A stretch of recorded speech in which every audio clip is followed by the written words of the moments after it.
dikerahkan untuk memujuk wakil-wakil rakyat di negeri Sabah dengan mengemukakan tawaran-tawaran dengan harapan para wakil rakyat di Sabah melompat, dan ini jauh bertentangan dengan apa yang telah dinasihatkan oleh Duli Yang Maha Mulia yang di-Pertuan Agong. Sepanggar boleh bagi luas. Datuk Seri Timbalan yang di-Pertua, semalam saya boleh sikit bagi. Sekejap, saya nak habiskan. Saya banyak lagi nak ni. Bagi semalam saya menemani sahabat saya yang berhormat Kota Belud untuk membuat satu laporan polis berkenaan dengan seorang individu yang telah berulang kali menghantar mesej WhatsApp kepada Yang Berhormat Kota Belud dengan cubaan untuk menawarkan tawaran-tawaran tertentu agar Yang Berhormat Kota Belud menukar sokongan kepada Perikatan Nasional. Kalau saya boleh kongsi di sini screenshot mesej yang telah dihantar Datuk Seri Timbalan Yang Bertua. I've been instructed by number 1 to get in touch with you. Can we talk? I have an offer. Let me know when it's convenient to talk. YB, Sabah is about to change hand. Don't waste a golden opportunity. Take my offer. Meet me today. I'm in KL. Apa ini? Datuk Parlimen Sepanggar adalah kawasan yang benar-benar terletak di pinggir bandaraya Kota Kinabalu. Namun percaya atau tidak, kawasan Parlimen Sepanggar masih terdapat banyak jalan-jalan daif yang memerlukan perhatian Kerajaan Persekutuan. Tadi saya sebut tentang Bukit Kokol, merupakan satu kawasan yang cukup indah. Namun apa yang menyedihkan bahawa jalan-jalan untuk ke Bukit Kokol ini masih lagi dalam keadaan yang daif. Sedangkan Bukit Kokol merupakan satu kawasan yang boleh dijadikan sebagai produk pelancongan khususnya di negeri Sabah. Demikian juga di persekitaran Dewan Undangan Negeri Inanam masih banyak lagi jalan-jalan daif. Jalan seperti Kolon Sunan, Kion Som Kecil, Babagon, Bantayan, Pangasan, Keliangau, Togut, Natai, dan banyak lagi kampung-kampung yang sebenarnya menarik untuk dijadikan produk pelancongan hari ini memerlukan perhatian daripada kerajaan. Tidak terkecuali juga tempat-tempat lain seperti Kampung Darau Lama, Gudon, Norawat, Numbak, Suang Parai dan Delima. Ini di antara kawasan-kawasan yang saya kira jika dibangunkan insya-Allah akan memberi pulangan jangka masa panjang kepada negara kita. Tuan Yang di-Pertua menyentuh mengenai isu pendidikan, saya juga ingin merujuk dan menambah kepada ucapan Yang Berhormat Papar mengenai insiden Jabatan Pelajaran Sabah membatalkan jemputan kepada Yang Amat Berhormat Ketua Menteri Sabah bagi merasmikan Hari Guru Peringkat Negeri Sabah. Ianya merupakan satu insiden yang tidak sewajarnya berlaku, khususnya bila melibatkan soal kepentingan rakyat dalam hal pendidikan. Sewaktu kemuncak insiden COVID-19 melanda negara, Kerajaan Negeri Sabah telah membuktikan bahawa perbezaan politik tidak menjadi penghalang kepada usaha kerajaan untuk memastikan rakyat dapat dibantu, malah kerajaan negeri telah berbesar hati membantu sebanyak 1 juta ringgit kepada setiap agensi-agensi kerajaan persekutuan. Seperti PDRM, tentera, rela, hospital termasuklah membantu Kementerian Pendidikan dan Kementerian Pengajian Tinggi, bukan saja membantu dari segi membawa balik para pelajar Sabah yang terkandas di semenanjung Malaysia, malah kerajaan negeri juga membantu dalam menghulurkan bantuan bekalan makanan kepada pelajar-pelajar di Universiti Malaysia Sabah, UiTM, Politeknik yang terpaksa tinggal di asrama kerana tidak dapat balik kampung kerana arahan kawalan pergerakan yang dikuatkuasakan pada masa itu. Untuk makluman Dewan Yang Mulia ini, untuk rekod, sejumlah 5.1 juta telah disumbangkan oleh Kerajaan Negeri Sabah untuk Jabatan Pendidikan Negeri Sabah, dan manakala sumbangan ke atas IPTA dan IPTS adalah sebanyak 5.8 juta telah diberikan oleh kerajaan negeri kepada IPTS dan IPTA. Terkini, Datuk Seri Yang di-Pertua, Kementerian Pelajaran dan Inovasi yang ingin menghantar bantuan berbentuk keperluan katil dan lain-lain keperluan untuk pelajar SMK Pitamo Juntin Pinampang. Kerana sekolah ini telah terjejas teruk ketika banjir melanda daerah Pinampang baru-baru ini, dan telah mengakibatkan kelengkapan seperti katil dan tilam di asrama pelajar telah rosak.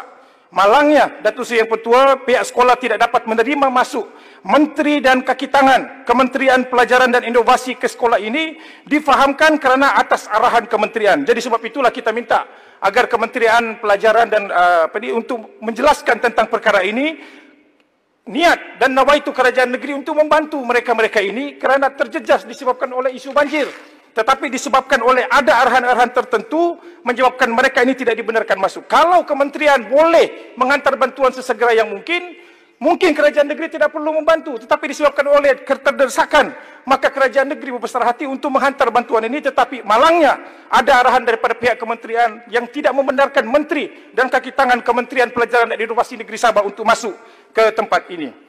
Datuk Seri Yang di-Pertua, berkaitan dengan isu pendidikan juga, Masih ramai lagi ahli-ahli parlimen yang sering menimbulkan dan membangkitkan isu-isu sekolah daif dan tidak terkecuali kawasan saya. Kalau saya boleh semput di sini sebagai rekod, SRK Darau, Rampayan, Lok Yuk, SMK Pita, Telipuk, Kabayau, Kionsom. Ini merupakan sebahagian sekolah-sekolah yang dikategorikan sebagai memerlukan perhatian daripada pihak kementerian. Mengenai isu perjanjian Malaysia 63. Sebenarnya Datuk Seri Timbalan Dipertua, saya sebenarnya agak terkejut bila mendengar perbahasan Tita Diraja, sahabat saya yang berhormat Kimanis di sana, di Dewan yang mulia ini, bila beliau menyentuh tentang sumber alam semula jadi negeri Sabah. Beliau menyatakan bahawa Sabah adalah sebuah negeri yang kaya. Benar, Sabah adalah negeri yang kaya dengan alam semula jadinya seperti minyak dan lain-lain. Beliau malah mengalu-alukan kepada kerajaan pusat untuk terus menerokai sumber kekayaan negeri Sabah. Dia beritahu, ambillah kekayaan Sabah ini, tetapi kembalikan hak kami. Kerajaan persekutuan untuk menerokainya tidak sama sekali. Dan sebagai rakyat Sabah, kita perlu menentang cadangan yang saya rasa kurang bijak ini. Memberikan sumber kekayaan Sabah kepada kerajaan persekutuan, seumpama kita bersetuju mengalibabakan sumber kekayaan Sabah kepada kerajaan persekutuan. Dan Sabah hanya mengambil komisen terhadap setiap penerakan kerajaan persekutuan. Sumber kekayaan Sabah perlu diusahakan dan diterokai oleh rakyat negeri Sabah sendiri. Baru 3 hari lepas, Datuk Seri saya mencadangkan kepada Yang Berhormat Labuan tentang cadangan tentang pemberian royalti minyak 20% dan 80% diberikan kepada kerajaan negeri Sabah untuk mengusahakannya. Kerana saban tahun kita mendengar bahawa Petronas memberi alasan bahawa kalau beri 20% kepada Sabah itu mengakibatkan Petronas akan rugi. Baik, kalau Petronas boleh rugi disebabkan memberi royalti minyak 20% kepada Sabah, saya mencadangkan dalam Dewan yang mulia ini agar berikan 80% kepada negeri Sabah, biar Sabah menerokai minyak yang ada di negeri Sabah dan kita akan berikan 20% royalti kepada kerajaan persekutuan sebagai membantu rakan sama rata Sabah dan Sarawak yang ada di Malaysia ini. Datuk Yang Dipertua, jika kerajaan negeri Johor merasakan harga minyak mentah yang dijual pada kadar 3 sen setiap 1000 galen kepada Singapura tidak lagi relevan pada masa ini kerana ianya tidak pernah dikaji atau direview sejak ianya ditandatangani di antara kerajaan negeri Johor dengan negara Singapura. Bayangkan perasaan rakyat negeri Sabah bila mana royalti minyak tidak pernah disebak sejak perjanjian petroleum di antara Sabah dan Sarawak, Sabah dan kerajaan persekutuan ditandatangani pada sekitar tahun 1970-an. Malah seumpama meletakkan garam di luka, baru-baru ini viral pula satu video Tungu Rama yang Berhormat Gua Musang bersempena dengan Hari UMNO ke-74, yang mana di dalam video tersebut Yang Berhormat Gua Musang menceritakan bagaimana sejarah UMNO mencari dana untuk tabung UMNO. Dan saya harap Yang Berhormat Gua Musang bolehlah memberikan penjelasan tentang perkara ini sebab video ini viral di negeri Sabah. Beliau menambah bahawa pada ketika itu Allahyarham Tun Mustafa tidak setuju dan telah direncanakan untuk dikalahkan dalam pilihan raya bagi memastikan perjanjian petroleum ditandatangani. Saya masih mencari rakaman penuh ini, Datuk Seri Timbalan Dipertua, kerana temu bual tersebut dan kita ingin mengkaji kesahihan video tersebut sebab kita faham kadang-kadang video yang viral ini pun kadang-kadang kita tidak boleh percaya juga. Sebab itulah insya-Allah kita akan cuba cari rakaman asal kepada video ini kerana melalui rakaman ini mungkin kita boleh justifikasikan mengapa tuntutan royalti minyak untuk Sabah itu perlu direalisasikan kerana jika telaga minyak Sabah telah dijadikan sebagai sumber tabungan UMNO, ianya cukup melukakan hati rakyat Sabah pada ketika rakyat Sabah sehingga ke hari ini masih tersenarai sebagai di antara rakyat termiskin di Malaysia. Datuk Seri Yang Dipertua, mengenai menyentuh tentang isu keselamatan, dan isu keselamatan ini tidak lain dan tidak bukan ianya sedikit sebanyak menyentuh tentang isu PTI dan pelarian Filipina adalah di antara isu yang menjadi bualan hangat. Ini merupakan isu yang telah berlarutan sejak sekian lama, puluhan tahun, Datuk Seri Timbalan Speaker, dan inilah yang dihadapi oleh negeri Sabah. Isu PSS contohnya, suka saya katakan di sini bahawa ketika cadangan pelaksanaan PSS, saya hanyalah sebagai Timbalan Menteri Yang Berhormat Kimanis. Dan Timbalan Menteri pastinya mematuhi arahan bosnya pada ketika itu Yang Berhormat Pago. Realitinya Timbalan Menteri tidak punya kuasa pemutus. Perbincangan antara kerajaan negeri dan Kementerian Dalam Negeri diteruskan.